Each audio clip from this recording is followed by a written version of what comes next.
السلام علیکم ورحمۃ اللہ وبرکاتہ، نحمده ونصلی علی رسولہ الکریم، اما بعد فاعوذ باللہ من الشیطان الرجیم، بسم اللہ الرحمن الرحیم، رب اشرح لی صدری ویسر لی امری واحلل عقدۃ من لسانی یفقہوا قولی۔ اللہ تعالیٰ نے انسان کو اپنی عبادت کے لیے پیدا کیا ہے، اور عبادت کا مطلب جہاں بندگی ہے، ورشپ کرنا ہے، وہاں اطاعت بھی ہے کہ انسان اللہ سبحانہ تعالیٰ کی بات مانے۔ لیکن انسان کا دشمن شیطان اسے ہر وقت اللہ تعالیٰ کی نافرمانی پر ابھارتا رہتا ہے، اور اس طرح انسان دنیا اور آخرت میں نقصان اٹھاتا ہے۔ عام طور پر ہم یہ سمجھتے ہیں کہ شاید جب ہم کوئی گناہ کرتے ہیں یا نافرمانی کا کام کرتے ہیں تو اس کے اثرات صرف انسان کی آخرت پر پڑتے ہیں یا وہ اس کے لیے نقصان دہ ہیں، جبکہ دنیا میں بھی جب انسان غلط کام کرتا ہے تو اس کا نتیجہ اس کے سامنے آتا ہے۔ تو آج ہم دیکھیں گے کہ جب انسان گناہ کرتا ہے تو اس کا خود اس کی اپنی ذات پر کیا اثر پڑتا ہے، خود اس کے اپنے دل پر کیا اثر پڑتا ہے۔ کیونکہ اگر انسان کو یہ سمجھ آ جائے تو وہ اپنی خاطر گناہ نہ کرے، کیونکہ اللہ سبحانہ وتعالی حد سے زیادہ انصاف کرنے والے ہیں۔ یہ نہیں ہو سکتا کہ کوئی انسان غلط کرے اور اس کی سزا اس کو ملنے کی بجائے کسی اور کو دی جائے۔ دنیا میں تو عام طور پر کیا ہوتا ہے، جب کوئی کام خراب ہوتا ہے تو ہم دوسروں کو بلیم کرنا شروع کر دیتے ہیں، لیکن اللہ سبحانہ تعالیٰ تو ہر چیز سے واقف ہے۔ ہم جس مرضی کو چاہیں بلیم کریں، لیکن اللہ کو تو پتا ہے کہ اصل قصوروار کون ہے۔ انسان دوسروں پر جھوٹے الزام لگا سکتا ہے، دوسروں کے ساتھ زیادتی کر سکتا ہے، لیکن حقیقت یہ ہے کہ جو کسی اور کے ساتھ زیادتی کرتا ہے وہ دراصل اپنے ساتھ ہی کر رہا ہوتا ہے، اور جو کسی اور پر احسان کرتا ہے وہ اپنے ساتھ کر رہا ہوتا ہے۔ اللہ تعالیٰ قرآن مجید میں فرماتے ہیں، ان احسنتم احسنتم لانفسکم، اگر تم نے احسان کیا تو اپنی ہی جان پر کیا، خود اپنے اوپر کیا۔ اس لیے اگر اللہ تعالیٰ انسان کو نیکی کا موقع دے تو اسے کبھی بھی اس پر مغرور نہیں ہونا چاہیے، اور کسی پر احسان جتانا نہیں چاہیے یہ سوچ کر کہ شاید میں نے کسی کو فیور دیا ہے۔ جبکہ ایک انسان جب کسی کے لیے دعا بھی کرتا ہے تو وہ بھی اپنے ہی کو دے رہا ہوتا ہے، کیونکہ اللہ تعالیٰ اس کے لیے ایک فرشتہ مقرر کر دیتے ہیں اسی وقت، جو اس بندے کی دعا پر آمین کہتا ہے کہ اللہ جو کچھ یہ اپنے بھائی کے لیے مانگ رہا ہے اس کو وہ اس کو بھی دے، یعنی اس سے بہتر دے یا اس کو بھی عطا کر۔ کیونکہ انسان جب دوسروں کے لیے اچھا سوچتا ہے تو ایک تو اپنا دل اچھا ہوتا ہے، پھر یہ کہ دوسروں کو اچھائی ملتی، پھر یہ کہ اس کے لیے فرشتہ مقرر ہو جاتا ہے جو اس کے لیے اچھائی کی دعا مانگتا ہے۔ ہم بعض اوقات دوسروں سے کہتے ہیں کہ آپ ہمارے لیے دعا کریں، لیکن اگر ہم خود دوسروں کے لیے دعا کرنے لگ جائیں تو اللہ تعالیٰ فرشتوں کے ذریعے ہمارے لیے دعائیں کروائے، اور فرشتوں کی دعا سے بہتر کس کی دعا ہو سکتی جنہوں نے کبھی کوئی گناہ کیا ہی نہیں۔ ہم عام طور پر نیک انسانوں کے بارے میں سمجھتے ہیں کہ وہ ہمارے لیے نیک ہونے کی وجہ سے دعا کریں تو ان کی دعا قبول ہو، لیکن اگر سوچا جائے، دیکھا جائے تو کوئی بھی نیک سے نیک انسان گناہ سے خالی نہیں ہوتا۔ انسان انسان ہے نا، ہر انسان سے غلطی ہو جاتی۔ اگر کسی کے ساتھ ہمارے دل میں کوئی ایسی بات بھی ہے تو اس کو بھی دعا دیں۔ جب ہم کسی کو دعا دیں گے تو وہ دعا ہمیں بھی لگے گی۔ تو اس میں اگر اصل دیکھا یہ جائے کہ میرا کہنے کا مقصد یہ ہے کہ جب انسان کوئی نیکی کرتا ہے تو اس کا بھی اس کو فائدہ پہنچتا ہے، اور اگر انسان غلط کرتا ہے تو اس کا بھی نقصان خود اسی کو پہنچتا ہے۔ اس لیے جو گناہوں کے اثرات ہیں وہ اللہ سبحانہ تعالیٰ نے ہمیں بتا دیے ہیں کہ کیا کیا تم پر اس کا وبال آئے گا یا کس گناہ کی کیا سزا ملے گی، لیکن بہت دفعہ ہم اس بات کو سیریس نہیں لیتے، ہم اس میں یقین نہیں رکھتے۔ اس لیے بہت سے لوگ جب یہ جانتے بھی ہیں کہ جھوٹ بولنا غلط ہے لیکن وہ بھی جھوٹ بولے چلے جاتے ہیں، جب وہ جانتے ہیں کہ کسی کی برائی کرنا برا ہے پھر بھی برائی کرتے ہیں۔ تو اس کی بنیادی وجہ کیا ہے؟ کیونکہ وہ یہ مانتے نہیں کہ واقعی ان کو کوئی اس کا نقصان ہوگا۔ جس چیز کے بارے میں ہمیں پتا ہو کہ اس سے نقصان ہوگا تو ہم فوری طور پر اس سے دور بھاگتے ہیں، چاہے کوئی جرمز ہو یا کوئی آگ ہو یا کوئی اور تکلیف دینے والی چیز ہو، کوئی وحشی جانور ہو، کوئی انسیکٹس ہوں، اگر پتہ چل جائے کہ یہاں یہ کاٹیں گے تو انسان کے لیے بیماری یا موت ہوگی، تو انسان اس سے میلوں دور بھاگتا ہے کیونکہ وہ اس نقصان پر یقین رکھتا ہے. لیکن عام طور پر ہم گناہ کا جو نقصان ہے یا اس کا جو وبال ہے اس پر یقین نہیں رکھتے، لہذا ہم اس سے بچنے کی زیادہ فکر بھی نہیں کرتے اور اپنے آپ کو بعض اوقات جھوٹی تسلیاں بھی دیتے رہتے ہیں. تو اس لیے ہم آج قرآن و سنت کی روشنی میں یہ دیکھیں گے کہ گناہوں کے کیا کیا اثرات پڑتے ہیں. سب سے پہلی بات تو یہ ہے کہ گناہ ایک اندھیرے کی طرح ہوتا ہے. جب انسان گناہ کرتا ہے تو انسان کے دل میں ایک اندھیرا آتا ہے، ایک بلیک ڈاٹ لگتا ہے. اگر انسان توبہ کر لیتا ہے تو وہ ڈاٹ مٹ جاتا ہے، اور اگر انسان توبہ نہیں کرتا تو وہ پھیلنا شروع کر دیتا ہے، پھر اتنے میں اور گناہ کر لیتا ہے، پھر وہ کرتے کرتے کرتے سارا دل سیاہ ہونے لگتا ہے.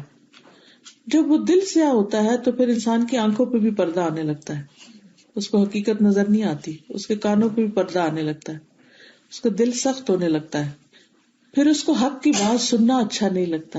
کائنات کی قدرت کی بے شمار نشانیاں انسان دیکھتا ہے لیکن ان کے ذریعے وہ اللہ تعالیٰ کی محبت حاصل نہیں کر پاتا، اس کو پہچانتا نہیں. تو اس سے کیا ہوتا ہے کہ دل جو ہے وہ گناہ کی وجہ سے بیمار ہو جاتے ہیں، دلوں کے اندر کی خوشی ختم ہو جاتی ہے، ان کی رونق ختم ہو جاتی ہے، روشنی ختم ہو جاتی ہے، نور ختم ہو جاتا ہے، انسان کے اندر فیصلہ کرنے کی قوت ختم ہونے لگتی ہے. تو بیمار دل جو ہے وہ سارے جسم کو بیمار کر دیتا ہے. تو دل جو ہے وہ 4 قسم کے ہوتے ہیں، 4 طرح کے دل ہوتے ہیں. نمبر 1 بے داغ دل، جس کے اندر روشنی ہوتی یعنی کلین کلیئر، اور یہ مومن کا دل ہوتا ہے جس کے اندر ایمان ہوتا ہے. دوسرا وہ دل جس پہ پردہ پڑا ہوا ہوتا ہے، جیسے قرآن پاک میں آتا ہے نا کہ ان کے دل، وہ کہتے ہیں قلوبنا غلف، ہمارے دل پردے میں، تو یہ کافر کا قلب ہوتا ہے. تیسرا دل ہوتا ہے الٹا، منکوس جس کو کہتے ہیں، یہ منافق کا دل ہوتا ہے. جیسے آپ دیکھیں کہ گلاس یہ الٹا پڑا ہے نا، ابھی الٹے گلاس میں اگر آپ کچھ ڈالیں گے تو کیا ہوگا، سب باہر نکل جائے گا، اندر کچھ نہیں جائے گا. تو جو دل منافق ہوتا ہے وہ چاہے قرآن سنے، چاہے حدیث سنے، چاہے اللہ کی بات سنے، اس کے اندر کچھ نہیں جاتا، وہ سب باہر چلا جاتا ہے، وہ اوپر سے پھسل جاتا ہے. چوتھا وہ دل ہوتا ہے جس میں ایمان بھی ہوتا ہے، نفاق بھی ہوتا ہے، دونوں طرح کا ہوتا ہے. کچھ ایمان کی روشنی ہوتی ہے اور کچھ منافقت ہوتی ہے. اب یہ جو پہلی طرح کا دل ہے یعنی ایمان والا دل، یہ ایسا دل کہ جس میں کوئی اندھیرا نہ ہو، پوری کی پوری روشنی ہو، یہ پیغمبروں کا، صالحین کا دل ہوتا ہے، اللہ کے اولیاء کا دل ہوتا ہے کہ جس کے اندر ایک نور ہوتا ہے.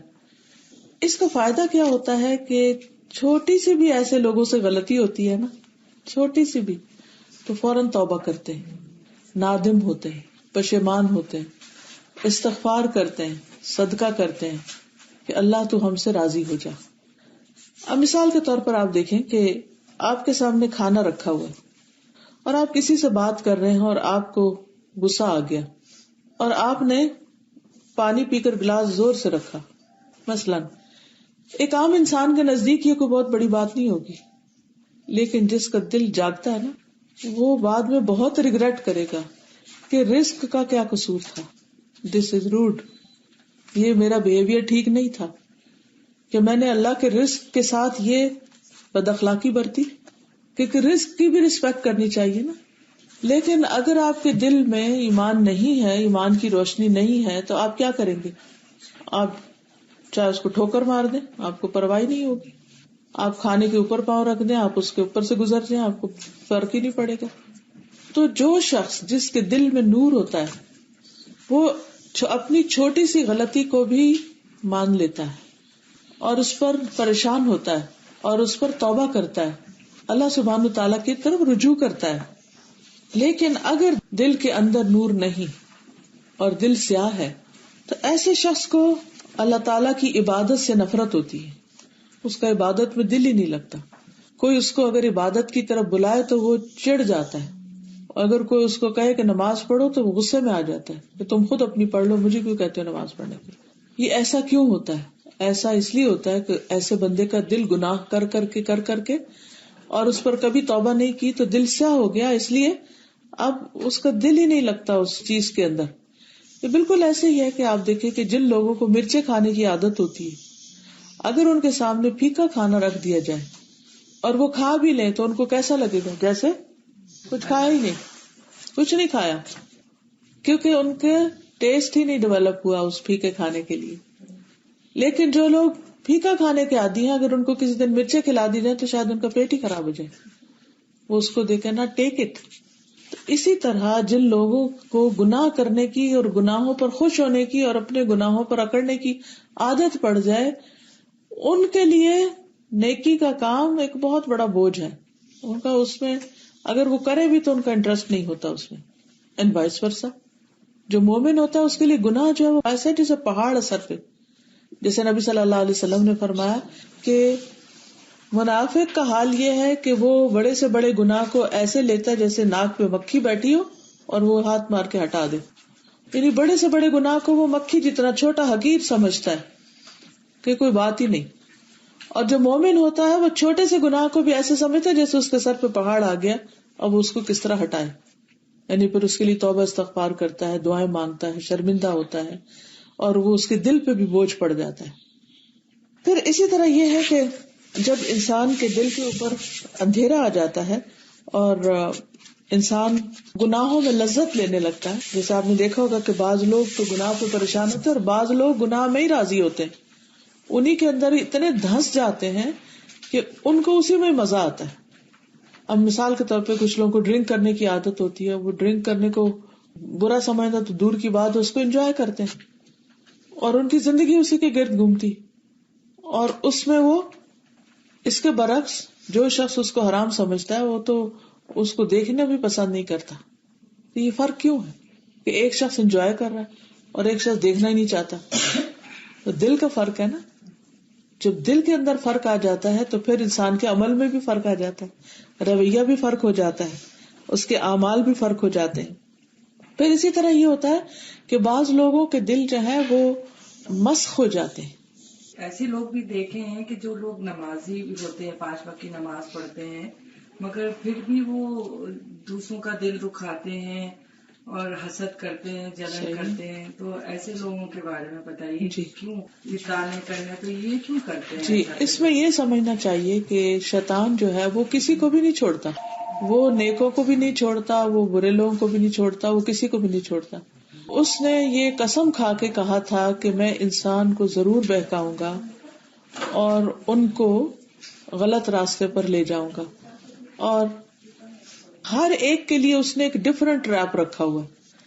جو نماز نہیں پڑھتے ان کے لیے نماز مشکل ہے، باقی لوگوں کی خدمت کرنا، مدد کرنا، لوگوں کے ساتھ اچھا برتاؤ کرنا وہ بہت آسان ہے. وہ شیطان کیا چاہتا ہے؟ وہی چاہتا ہے کہ ایک طرف یہ بہت کام کرے اور دوسری طرف ایک ایسا کام کرے کہ ان کے یہ کام برباد ہو.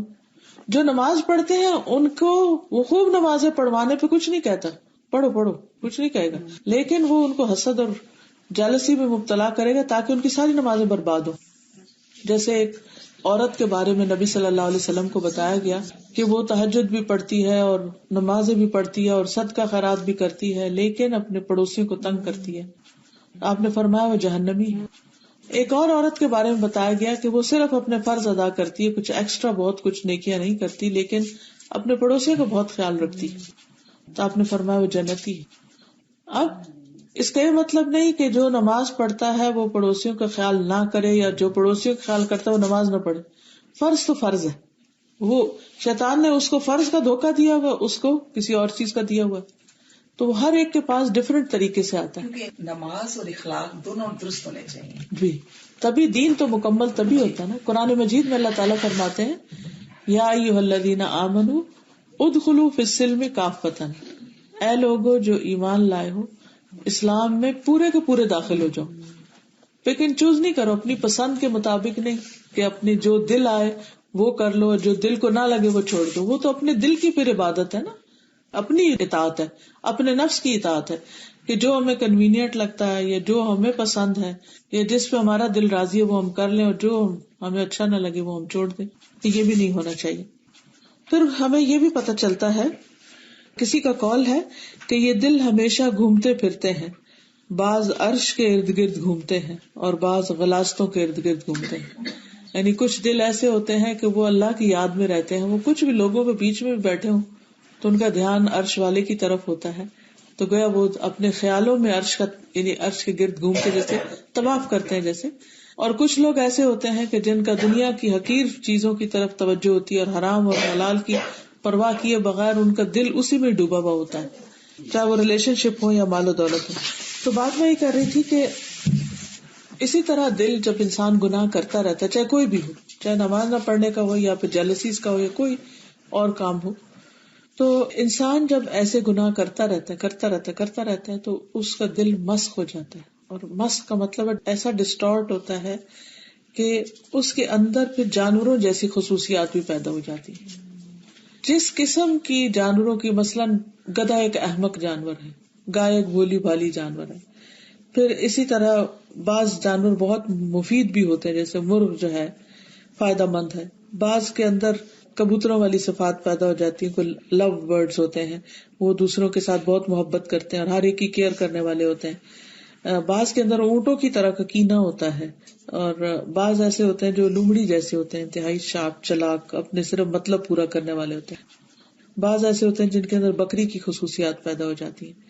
تو قرآن مجید کی ایک آیت ہے جس میں اللہ سبحانہ وتعالیٰ فرماتے ہیں وَمَا مِن دَابَّةٍ فِي الْأَرْضِ وَلَا طَائِرٍ يَطِيرُ بِجَنَاحَيْهِ إِلَّا أُمَمٌ أَمْثَالُكُمْ، جتنے بھی حیوان زمین میں ہیں اور جتنے پرندے ہیں اپنے دو پروں پر اڑے پھر رہے ہیں، یہ سب بھی تم لوگوں کی طرح امتیں ہیں. یعنی یہ سارے اڑنے والے بھی اور یہ سارے جانور تمہاری طرح کی امتیں. یعنی کبھی انسان سوچتا ہے نا کہ اتنے جانور اللہ نے کیوں بنائے ہیں اور ان کا کیا مقصد ہے. حقیقت یہ کہ انسان ان کی کوالٹی سے بھی بہت کچھ سیکھتا ہے. ایک ایک جانور کی اگر لائف کے اوپر آپ غور کریں، ان کی عادات پر، ان کے رہن سہن پر، ان کے طریقوں پر، ان کی محنت پر، ان کے کام پر، ان کی برداشت پر، تو انسان کے سیکھنے کے لیے بہت کچھ ہے. کچھ جانور ایسے ہیں کہ جن سے انسان محنت سیکھتا ہے، کچھ جانور ایسے ہیں جن سے انسان نے کپڑا بنانا سیکھا، کسی سے گھر بنانے سیکھے، کسی سے کوئی ٹیکنیک. میں نے کافی عرصہ پہلے ایک پروگرام سے دیکھا تھا، ایک کتاب دیکھی تھی جس میں انجینئر برڈز کے بارے میں تھا کہ ان کی کیسی کیسی انجینئرنگ ہوتی ہے اور کیسے کیسے نیسٹ بناتے ہیں اور کس طرح کی جگہوں پر رہتے ہیں اور کتنی محنت. جیسے کئی جانور جو ہیں وہ درختوں کے اندر کھود کے اس کے اندر اپنے ٹھکانے بناتے ہیں. باہر سے بالکل چھوٹی سی جگہ ہوتی ہے لیکن سارا انہوں نے اندر بنایا ہوتا ہے اپنا گھر. بعض جو ہیں وہ تنکے جوڑتے ہیں، بعض مختلف طرح کی چیزیں اختیار کرتے ہیں. اور بھی بہت سی حکمتیں ہو سکتی ہیں. چلے جو مویشی جانور ہے یہ تو ہم ان کو دودھ پیتے ہیں، گوشت کھاتے ہیں، لیکن جو جنگلوں میں جانور ہیں ان سے کیا کرتے ہیں. بعض جانوروں کے رنگ اور ڈیزائن اتنے خوبصورت ہیں کہ انسان ان سے بہت کچھ اپنے ڈیزائننگ سیکھتا ہے. تو بہرحال بعض جیسے دل بتائے گئے کہ وہ الٹ ہوتے ہیں، یعنی ہر چیز کو الٹ لیتے ہیں. جو اللہ تعالیٰ کا حکم ہوتا ہے اس کو نہ وہ توجہ سے سنتے ہیں اور نہ اس کو اس کانٹیکس میں لیتے ہیں. ان کو اس پر بہت اعتراض ہوتے ہیں اور بہت اس پر آبجیکشنز ہوتی ہیں کہ یہ کیوں کہہ دیا گیا، یہ کیوں فرمایا گیا. حالانکہ اگر انسان دیکھے تو اللہ تعالیٰ کی عقل، اللہ تعالیٰ کی حکمت، وزڈم ہم انسانوں سے کہیں زیادہ بڑی. یعنی نو کمپیریزن. ہم تو کریشن ہے، ہم تو بہت چھوٹی چیز ہے. جس نے سارے آسمان بنائے، زمین بنائی، سب کچھ بنایا، وہ جو چاہے کرے. اس کے کسی فیصلے میں بھی کوئی بھی کمی نہیں ہے، کوئی خرابی نہیں ہے. پھر اسی طرح یہ ہے کہ انسان جب گناہ کرتا ہے تو اس سے انسان بعض اوقات اللہ تعالیٰ سے اور بعض اوقات بندوں سے دور ہو جاتا ہے. ایک روایت میں آتا ہے کہ دو دوست جو اللہ کی خاطر آپس میں محبت کرتے ہیں، ان کے درمیان جب جدائی پڑتی ہے یا پھوٹ پڑتی ہے تو ان دونوں میں سے کسی ایک کے گناہ کی وجہ سے ہوتی. یعنی ایون دوست جو ایک دوسرے کو چاہنے والے، محبت کرنے والے اور ایک دوسرے کے لیے اپنا وقت اور اپنی جان لگانے والے ہوتے ہیں، بعض اوقات وہ آپ نے دیکھا ہوگا ایک دوسرے بہت دور ہو جاتے ہیں اور انسان کہتا ہے کہ کس ریزن کی وجہ سے یہ بندہ مجھ سے دور ہے، کس چیز نے بدگمان کیا، کہاں سے یہ جدائیاں پڑ گئی. تو اس وقت ہوتا ہے ان دونوں میں سے کسی ایک نے کوئی گناہ کیا ہوتا ہے. اس گناہ کے نقصان میں، اس خیانت کے نقصان میں وہ ایک انسان اس سے دور کر دیا جاتا ہے. کیونکہ یہ دلوں میں جو محبتیں ہوتی ہیں یہ بھی اللہ تعالیٰ کا بہت بڑا انعام ہے. ہم اس کو فار گرانٹیڈ لیتے ہیں کہ اگر کوئی ہم سے محبت کرتا ہے یا ہم اس سے محبت کرتے ہیں یا کوئی ہمارے لیے کیئرنگ ہے یا لونگ ہے تو بس ٹھیک ہے، میں بڑی چیز ہوں تو اس لیے سب لونگ ہے. ضروری نہیں ہے. اللہ سبحانہ و تعالیٰ جس کو جو چاہے عطا کرے. اللہ تعالیٰ نبی صلی اللہ علیہ وسلم سے فرماتے لو انفقت ما فی الارض جميعا ما الفت بین قلوبہم ولکن اللہ الف بینہم. اگر آپ زمین بھر کی دولت بھی خرچ کر دیں تو آپ ان کے دلوں میں محبت نہیں ڈال سکتے. اسی لیے آپ نے دیکھا ہوگا کہ بعض شوہر مثلاً اپنی بیویوں پر سب کچھ خرچ کرتے لیکن بیویاں کسی حال میں راضی نہیں ہوتی، وہ ان سے محبت خرید نہیں سکتے. اور بعض اوقات وہ کچھ نہیں دیتے، وہ منہ موڑ کے جاتے اور وہ ان کے لیے روتی. یعنی کہ حیرت ہوتی ہے نا دلوں کے حال پر. تو اللہ کے ہاتھ میں ہے ہم سب کے دل. لیکن یہاں جو بات سمجھنے کی ہے کہ بندے اور بندے کے درمیان، بندے اور اللہ کے درمیان دوری گناہوں کی وجہ سے ہوتی ہے. پھر اسی طرح یہ ہے کہ بعض اوقات زندگی تنگ ہو جاتی ہے گناہوں کی وجہ سے. انسان کو کسی بھی چیز میں چین نہیں آتا، خوشی نہیں ملتی، کسی چیز میں مزہ نہیں رہتا، کسی چیز کا کوئی ٹیسٹ نہیں رہتا، ہر چیز سے دل گھبراتا ہے. یہ بھی جو دل کی حالت ہے یہ بھی بڑی خطرناک ہے اور اس میں بھی انسان کو توبہ استغفار کی ضرورت ہوتی. آپ نے دیکھا ہوگا کہ بعض لوگ اس قدر انسان بیزار ہو جاتے ہیں، کسی سے بات نہیں کرنا چاہتے، جو کوئی ان سے بات کرے اس کو الٹا مطلب لیتے ہیں، اور ان کے سامنے بھی بعض اوقات برا بھلا کہتے ہیں، بعض اوقات ان کے پیچھے ان کو برا بھلا کہنا شروع کر دیتے ہیں، ان کا دماغ خپتی ہو جاتا ہے. تو بعض گناہ ایسے ہوتے ہیں کہ جس کی وجہ سے شیطان انسان کو پاگل کر دیتا ہے. یعنی انسان جیسے کسی شیطان سے پوزیس ہو اور اچھا بھلا عقل مند سمجھدار انسان ایسی بہکی بہکی باتیں کرنے لگتا ہے کہ انسان پریشان ہو جاتا ہے کہ اس کو کیا ہوا ہے. پھر اسی طرح یہ ہے کہ اللہ سبحانہ و تعالیٰ قرآن مجید میں فرماتے ہیں وَمَنْ أَعْرَضَ عَنْ ذِكْرِي فَإِنَّ لَهُ مَعِيشَةً ضَنْكَ وَنَحْشُرُهُ يَوْمَ الْقِيَامَةِ أَعْمَى. جو ہمارے ذکر سے منہ موڑے گا، جس نے میرے ذکر سے منہ موڑا، یعنی اللہ سبحانہ و تعالیٰ کی یاد سے، اللہ کی ہدایت سے، اللہ کی کتاب سے، فرمایا فَإِنَّ لَهُ مَعِيشَةً ضَنْكَ، تو اس کے لیے یقیناً زندگی تنگ ہو جائے گی. وَنَحْشُرُهُ يَوْمَ الْقِيَامَةِ أَعْمَى، اور قیامت کے دن بھی ہم اس کو اندھا اٹھائیں گے. قَالَ يَا رَبِّ لِمَ حَشَرْتَنِي أَعْمَى، اس وقت انسان کہے گا کہ اے رب تو نے مجھے اندھا کیوں اٹھایا؟ وَقَدْ كُنْتُ بَصِيرًا، میں تو دیکھنے والا تھا. قَالَ كَذَلِكَ أَتَتْكَ آيَاتُنَا، تو اللہ تعالیٰ فرمائے گا کہ اسی طرح ہماری آیات تمہارے پاس آئی تھی.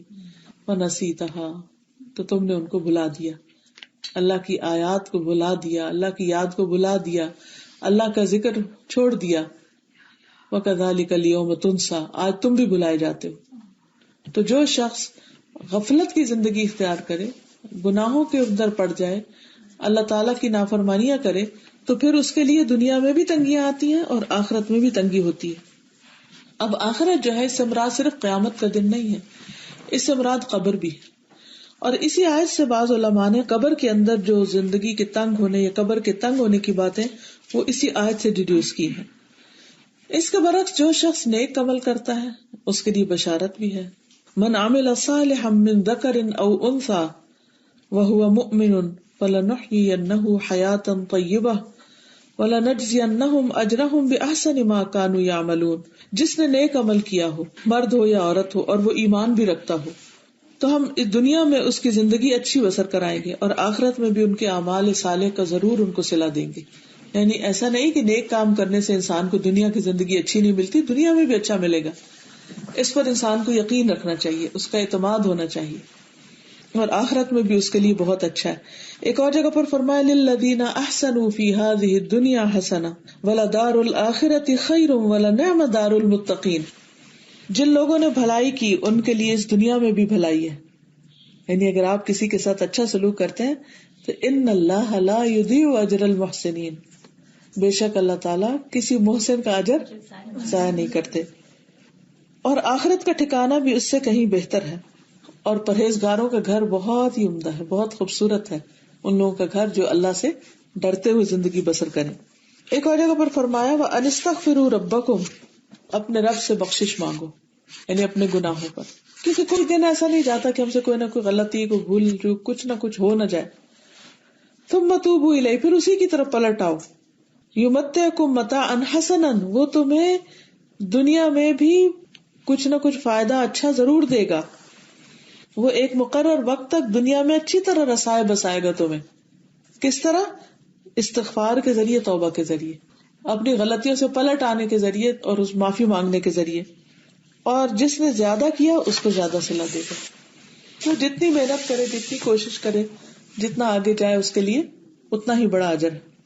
اب اگر دیکھا جائے تو جو تقویٰ ہے، ایمان ہے، حیا ہے، اللہ پہ توکل ہے، اللہ کا ڈر ہے، اللہ کی محبت ہے، خشیت ہے، انابت ہے، سب کچھ دل کے اندر ہوتا ہے. تو جن لوگوں کے دلوں کی صفائی ہوتی ہے اور یہ اچھی کوالٹیز ان کے اندر ہوتی ہے، ہر حال میں پرسکون رہتے ہیں، کام رہتے، امن سے رہتے، دنیا میں بھی امن سے رہتے. بڑی سے بڑی پریشانی کے وقت بھی اللہ تعالیٰ ان کا دل تھام لیتا ہے اور ان کو صحیح راہ دکھاتا ہے. ورنہ کیا ہوتا ہے کہ شیطان جس وقت انسان کو زیادہ غمگین دیکھتا ہے یا زیادہ پریشان دیکھتا ہے، اس وقت وہ دیکھتا ہے کہ یہ تو غافل ہو رہا ہے، فوراً اس کے اوپر اٹیک کرنے کی کوشش کرتا ہے اور اس کو کنٹرول کرنے کی کوشش کرتا ہے. لیکن جن لوگوں کے اندر ایمان ہوتا ہے وہ اور صرف ایمان نہیں بلکہ ایمان کی حلاوت بھی پاتے ہیں، ایمان کی مٹھاس بھی پاتے ہیں کہ وہ اپنے ایمان پہ جب راضی ہو جاتے ہیں کہ رضیت باللہ ربا وبالاسلام دینا وبمحمد النبی، جو ان کے اوپر راضی ہیں، خوش ہیں کہ واقعی میرا رب اللہ ہے، میرے لیے وہ کافی ہے، اور اسلام جو دین مجھے اس نے دیا میں اس پہ راضی ہوں، شکر ہے میں اس سے باہر نہیں پیدا ہوئی گئی، کہاں ہوتی، اور محمد صلی اللہ علیہ وسلم اللہ کے نبی اور رسول ہے، میں اس پر بھی راضی ہوں، اس پر خوش ہوں. تو جو شخص یہ یقین کے ساتھ پڑھتا ہے، اللہ سبحانہ وتعالیٰ اس کو راضی کر دیتا ہے اور اس کے دل کو ایک اطمینان اور سکون اور ٹھنڈک نصیب کرتا ہے. اسی کے بارے میں بعض کا قول ہے، دل پر کچھ اوقات ایسے آتے ہیں کہ زبان بے ساختہ چلا اٹھتی ہے، اگر جنت والوں کو ایسی نعمت حاصل ہے تو یقیناً وہ بہترین عیش سے بہرہ ور ہیں، ورنہ کچھ نہیں. یعنی جنت کی بھی اصل خوشی دل کے ساتھ. اگر دیکھا جائے تو دنیا میں بھی خوشی اور غم جو ہے وہ ریلیٹیو چیزیں ہیں. اگر آپ کے اندر خوشی ہے تو آپ کو باہر کی ہر چیز اچھی لگنے لگے گی، اور اگر اندر دکھ ہے یا اداسی ہے تو باہر جتنے بھی اچھے لوگ ہوں وہ آپ کو زیادہ فائدہ نہیں دیں. تو اس لیے انسان کو اس معاملے میں ہمیشہ فکر مند رہنا چاہیے کہ شیطان اس کے دل پہ قبضہ نہ کرنے پائے. پھر اسی طرح آپ صلی اللہ علیہ وسلم نے یعنی کہ دنیا میں بھی بازو کا جنت کے نمونے دکھائے، اور وہ جنت کے نمونے کیا ہیں؟ اللہ کا ذکر ہے. حدیث میں آتا ہے جب آپ نے فرمایا کہ جب تم جنت کی کیاریوں سے گزرو تو کچھ چر لیا کرو، وہاں سے کچھ لے لیا کرو.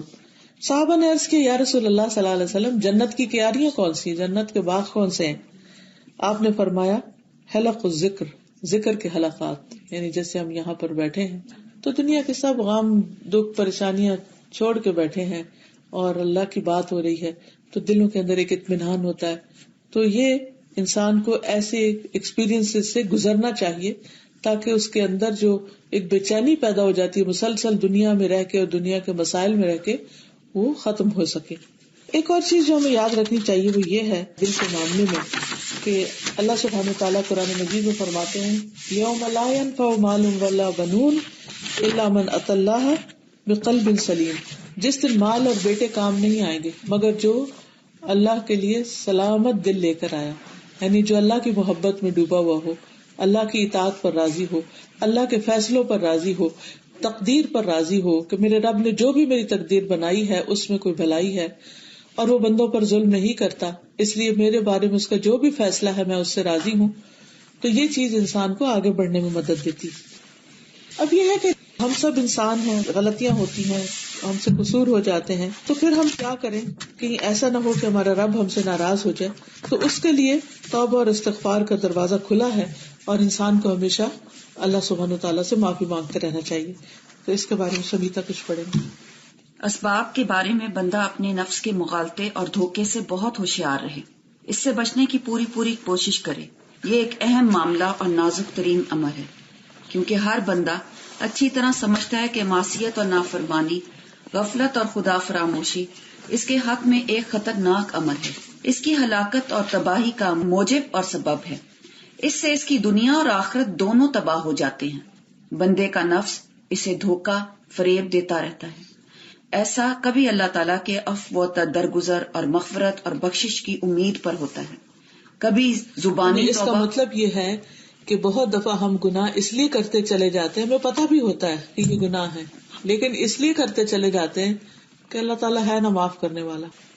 تو یہ چیز ہمیں گناہوں پر شیئر کر دیتی ہے، ڈھیلا کر دیتی ہے. یعنی کبھی زبانی توبہ استغفار، کبھی ادنا درجے کی مستجابات کے بھروسے پر، اور کبھی علم و منزلت کے غرے پر، کبھی تقدیر کے آڑے. یعنی کہ علم کا غرہ کیا ہوتا ہے؟ دھوکا، کہ میں تو بہت جانتا ہوں، مجھے پتا ہے کہ صحیح کیا ہے اور غلط کیا ہے، اور جانتے ہوئے بھی کہ غلط کر رہے پھر بھی انسان اس کے اوپر تعویلیں کر لیتا ہے. اب دیکھیے کہ جیسے شیطان ہے نا، کیا اس کو نہیں پتا تھا صحیح کیا اور غلط کیا ہے؟ کبھی ایسا بھی ہوتا ہے کہ انسان کو اس بات کا بڑا زوم ہوتا ہے کہ میں بہت جانتا ہوں، میں تو دوسروں سے بہت بہتر ہوں. علم کا دھوکا ہوتا ہے اس کو. جیسے شیطان ہے تو کیا اس کو نہیں پتا تھا کہ صحیح کیا اور غلط کیا ہے؟ اسے پتا تھا، لیکن اس نے تعویل کر لی، اس نے اپنے آپ کو سیٹسفائی کر لیا لاجک دے کے کہ میں بہتر ہوں کیونکہ مجھے آگ سے بنایا گیا، اور وہ تو مٹی سے بنا ہے انسان، اس لیے وہ مجھ سے حقیر ہے، کمتر ہے، اور خود ہی فیصلہ کر لیا اور پھر کہا میں تو اس کو سجدہ نہیں کروں گا.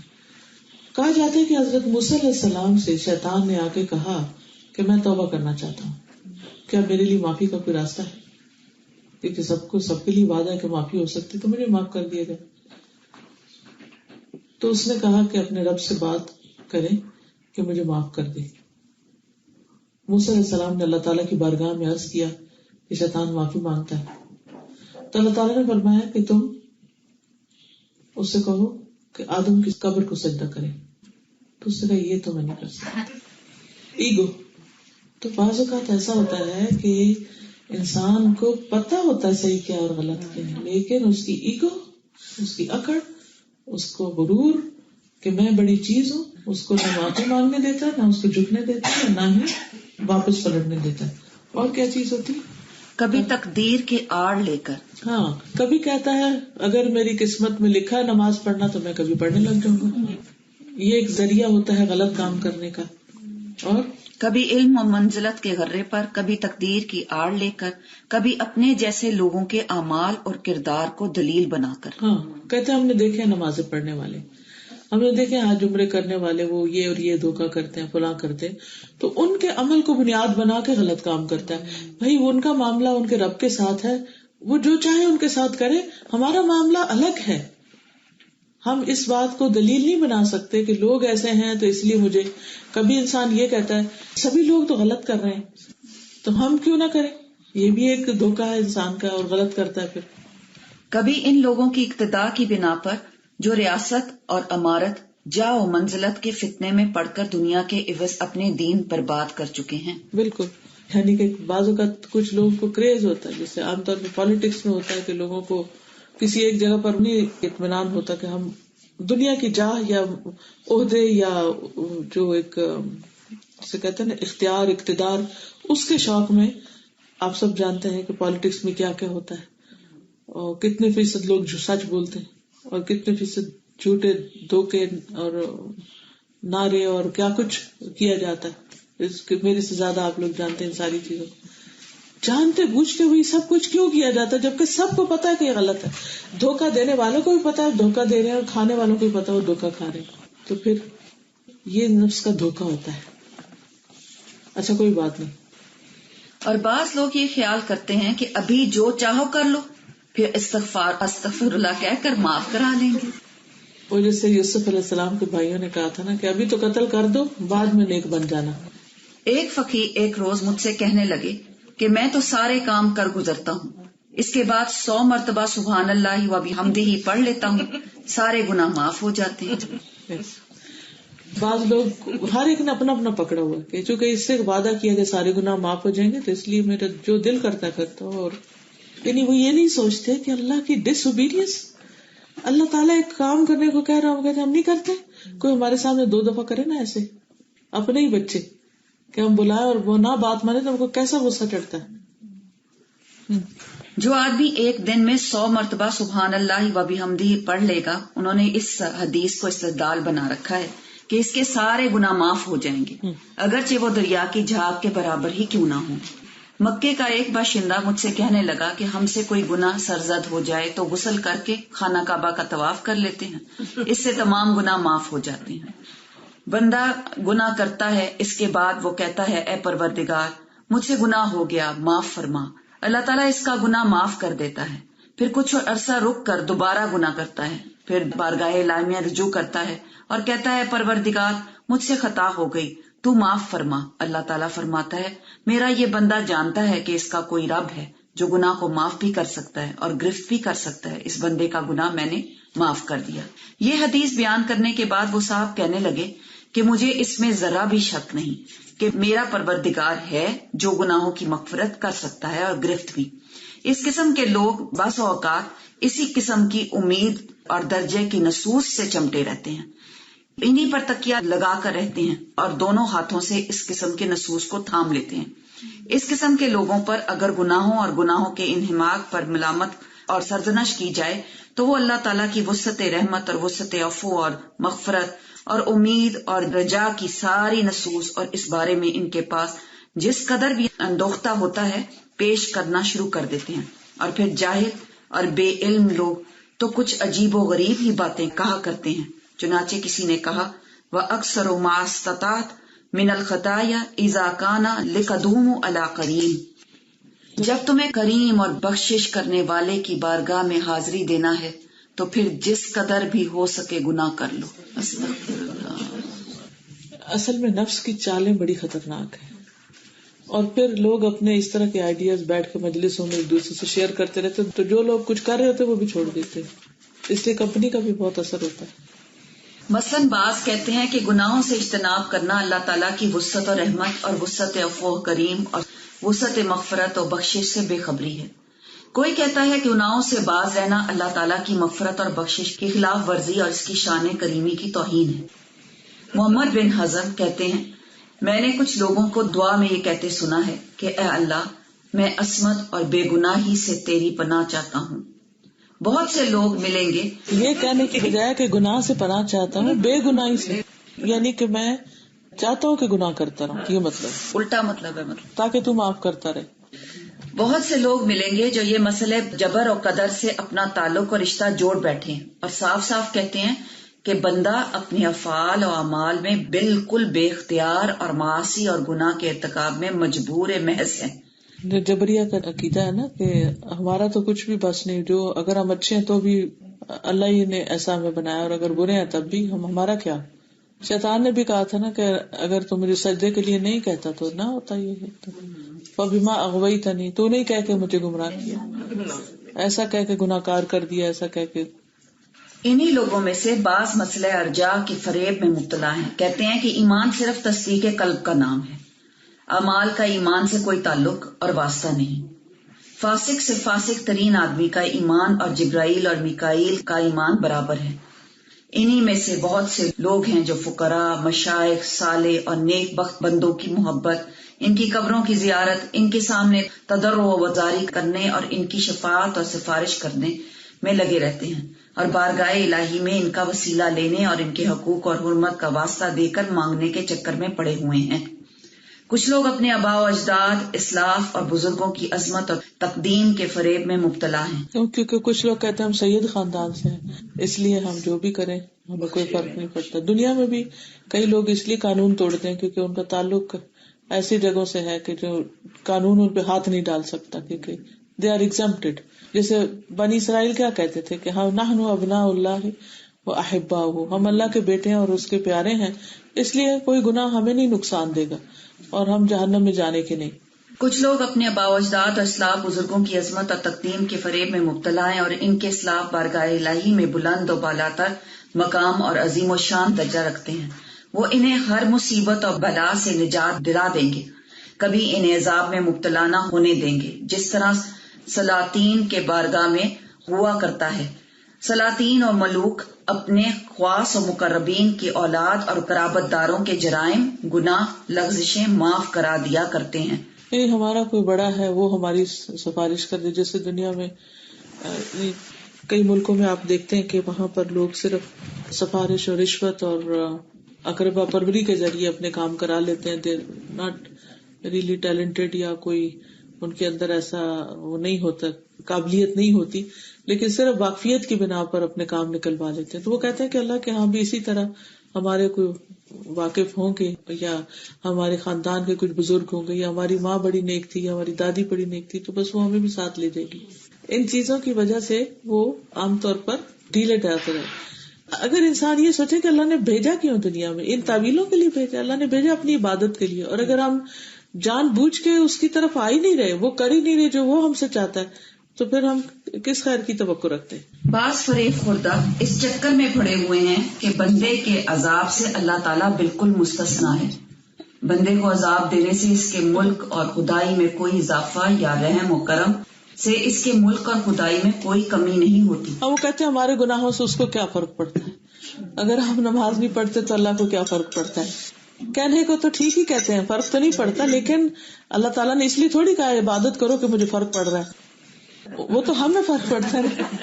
لیکن انہوں نے ایسی تعبیر, شیطان نے ایسی ایسی ٹیڑھی باتیں سجھا رکھی ہے کہ جس کی وجہ سے وہ ان کے دل میں جو بھی آتا ہے, خون نہیں پہنچتا, تمہارا تقویٰ پہنچتا ہے. تو اب وہ کوئی یہ کہے کہ کون سا اللہ نے گوشت کھانا ہے, اس لیے نہ بھی کرو تو خیر ہے, کہنے کو جو مرضی زبان ہلا دے اور کہہ دے, لیکن کیا اس سے واقعی پھر اللہ تعالیٰ راضی بھی ہے؟ وہ یہی چاہتا ہے. اور جو رول ماڈل تھے ہمارے لیے بیسٹ نبی صلی اللہ علیہ وسلم, کیا انہوں نے بھی اس قسم کی تفصیل کی, دین کی تفسیر بیان کی, اور اس قسم کا مطلب نکالے, اور اس طرح کی زندگی بسر کی؟ ہمیں تو یہ بتایا گیا نا کہ وہ اللہ کے محبوب ہستی ہیں, تم ان جیسے بننے کی کوشش کرو, ان کے نمونے پہ چلو. کوئی کہتا ہے کہ اس کی رحمت کا بھی محتاج ہوں اور وہ بھی بڑا غنی ہے. کوئی فقیر اور مسکین, مجبور اور محتاج اگر کسی ایسے آدمی کے پاس پہنچتا ہے جس کے در پر پانی کی نہر بہ رہی ہو اور وہ اپنی پیاس بجھانا چاہتا ہے, تو وہ ہرگز اسے منع نہیں کرے گا. بس اللہ تعالیٰ تو سب سے بڑا کریم اور سب سے زیادہ وسیع اور رحمت للعالمین ہے.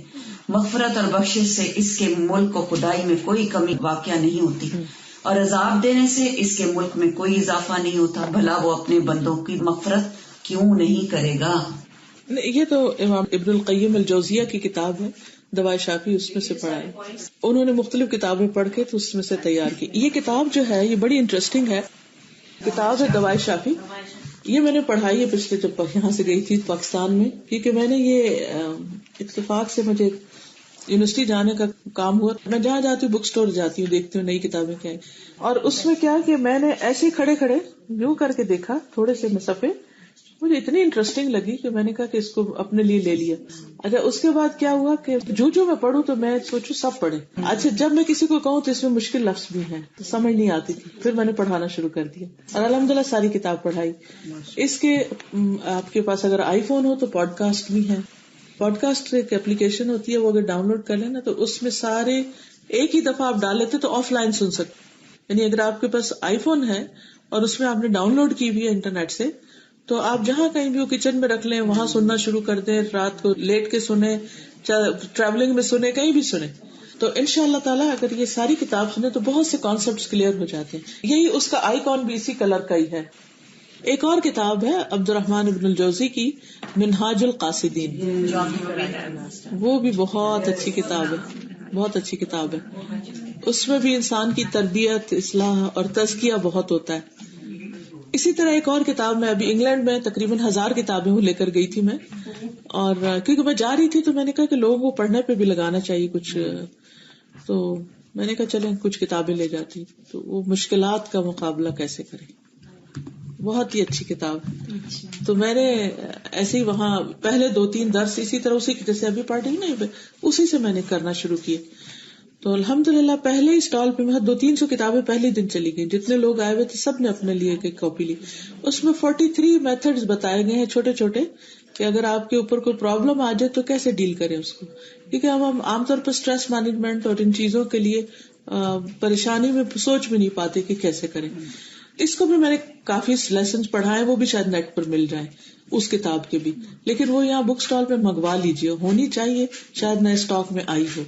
ایک منہاج القاصدین ہے اور ایک مشکلات کا مقابلہ.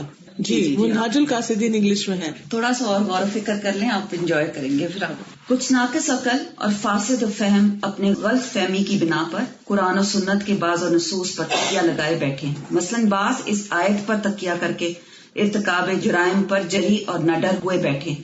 تمہارا رب پروردگار آگے چل کر تمہیں اتنا دے گا کہ تم خوش ہو جاؤ گے. حالانکہ یہ بات تو نبی صلی اللہ علیہ وسلم کو کہی گئی ہے.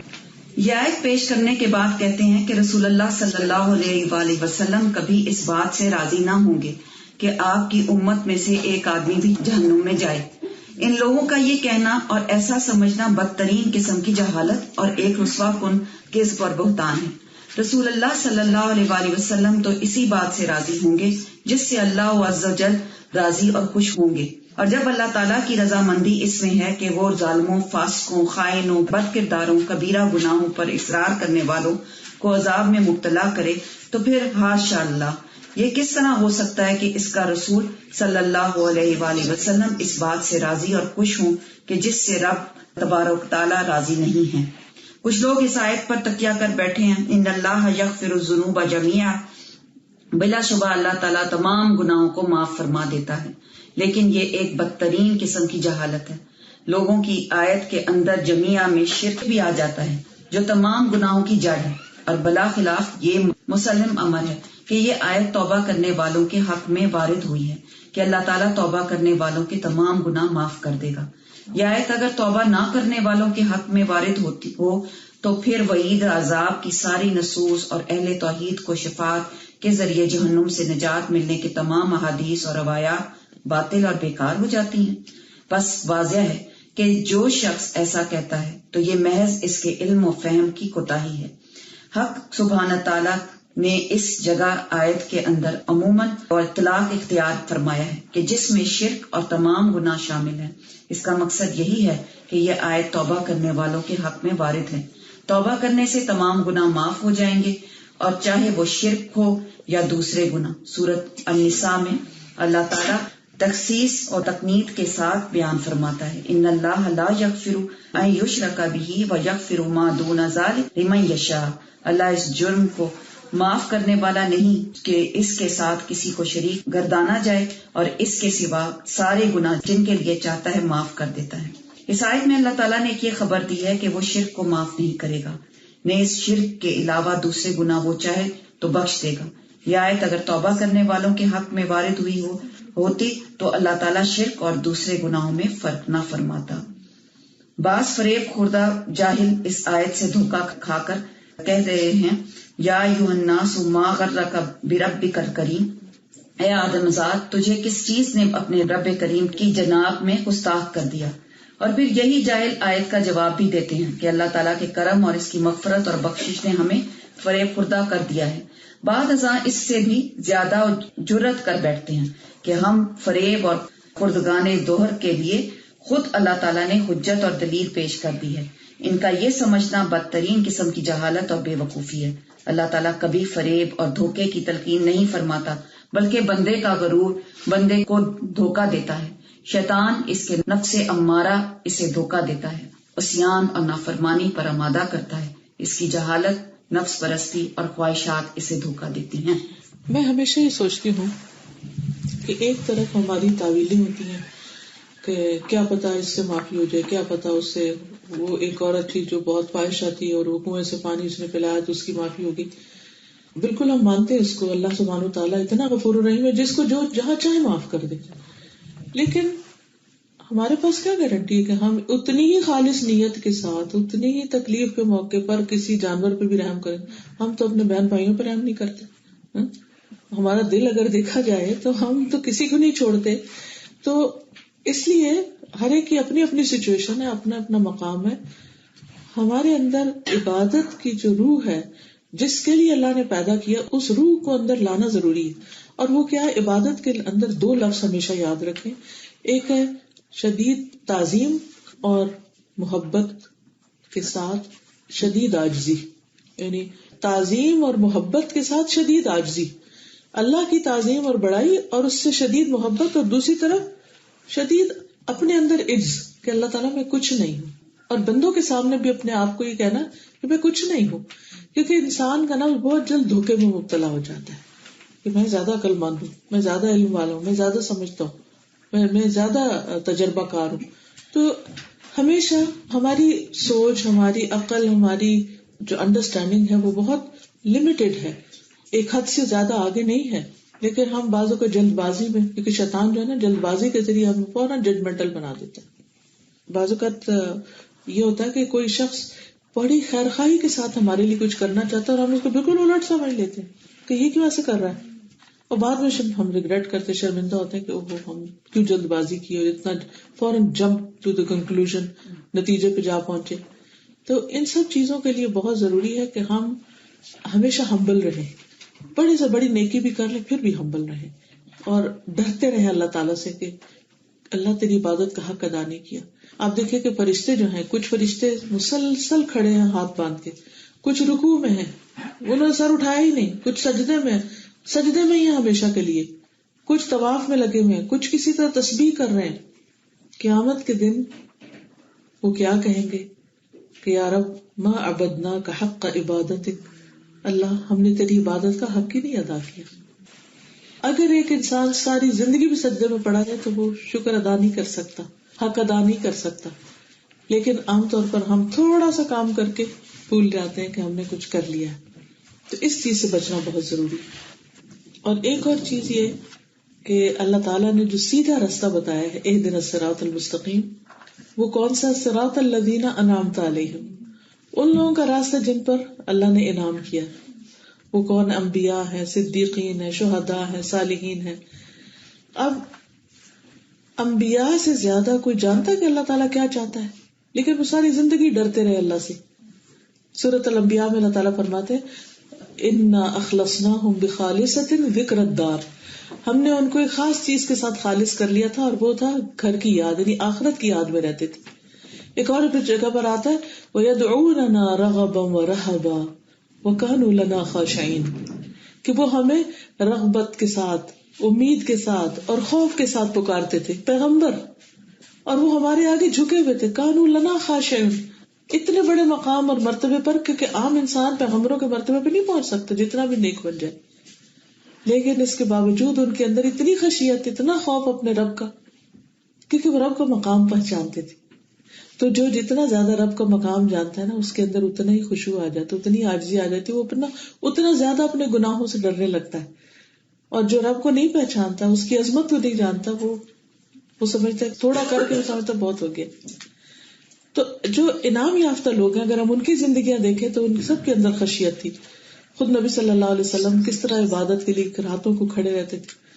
حضرت ابوبکر کو دیکھیں کس طرح نماز میں اتنا روتے تھے کہ مشرکین کے بچے اور عورتیں آ کے گھیرا کر لیتے تو دیکھتے رہتے تھے کہ یہ کیوں رو رہے ہیں اتنا، ہماری نمازیں کیسی، ہم کتنی نمازوں میں روتے ہیں.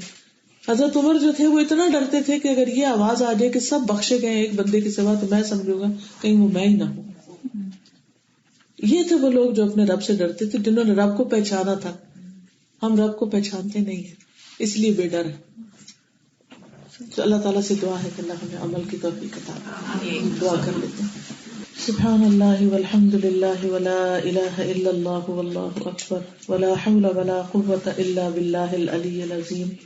اللہم صلی علی محمد وعلی آل محمد کما صلیت علی ابراہیم وعلی آل ابراہیم انک حمید مجید.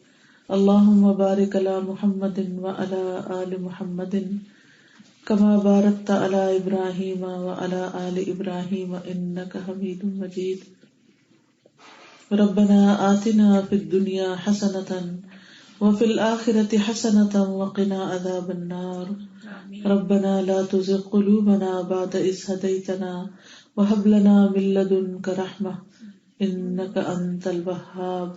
ربنا هب لنا من أزواجنا وذرياتنا قرة أعين وجعلنا للمتقین اماما. اللہ پاک تو ہمارے گناہوں کو معاف فرما دے. اللہ تو ہمیں سیدھا راستہ عطا فرما. یا اللہ جو کچھ ہم نے پڑھا ہے، سیکھا ہے، ہمیں اس پر عمل کی توفیق عطا فرما. ہمارے دلوں کو ٹیڑھا ہونے سے بچا لینا. اللہ ہمیں اپنی محبت عطا فرما. اللہ ہمارے اندر عاجزی پیدا کر دے. اللہ خشوع پیدا کر دے. اللہ تو ہماری ساری مشکلات آسان فرما دے. ربنا لا تزغ قلوبنا بعد إذ هديتنا وهب لنا من لدنك رحمة انک انت الوہاب. یا اللہ ہمارے گھروں کے اندر اطمینان پیدا کر دے. اللہ ہمارے گھروں کی پریشانیوں کو دور کر دے. ہمارے بچوں کو ہدایت عطا فرما. یا اللہ ان کو نیک بنا. اللہ ان کو حیا دے, ایمان دے. اللہ ہماری جنریشن میں اسلام کو باقی رکھنا. یا رب العالمین جتنی بہنیں آئی ہیں سب کا آنا قبول فرما, اور اس گھر پر اپنی خیر و برکت نازل فرما, اور ان سب کے دلوں میں جو دعائیں ہیں اور نیک تمنائیں ہیں اپنی رحمت سے ان کو پورا فرما. تمام بیماروں کو صحت عطا فرما. سب دکھی لوگوں کے دکھ دور فرما. یا اللہ تو ہمیں اس راستے کی ہدایت دے جو تیرا پسندیدہ راستہ ہو, اور ہمیں سارے گناہوں کو چھوڑنے کی توفیق عطا فرما. ہمارے والدین پر اپنی رحمت نازل فرما. ہمارے بچوں کو ہماری آنکھوں کی ٹھنڈک بنا. یا اللہ تو ہمارا آخری ٹھکانہ قبر جو ہے اس کو بھی یا رب تو جنت کے باغوں میں سے ایک باغ بنا دینا. ہماری موت کی سختیوں کو آسان فرما دینا. اللہ تجھ قیامت کے دن حساب کتاب سے درگزر فرمانا. اللہ جنت الفردوس کی جگہ عطا فرمانا. اللہ اپنے چہرے کا دیدار نصیب فرمانا. اللہ اس سے محروم نہ رکھنا. اللہ تو ہمیں اپنا فرما بردار بندہ بنا لے. ربنا تقبل منا انک انت السمیع العلیم وتب علینا انک انت التواب الرحیم. وصلی اللہ تعالی علی خیر خلقہ محمد وعلی آلہ واصحابہ واہل بیتہ اجمعین برحمتک یا ارحم الراحمین. سبحانک اللہم وبحمدک اشہد ان لا الہ الا انت استغفرک واتوب الیک.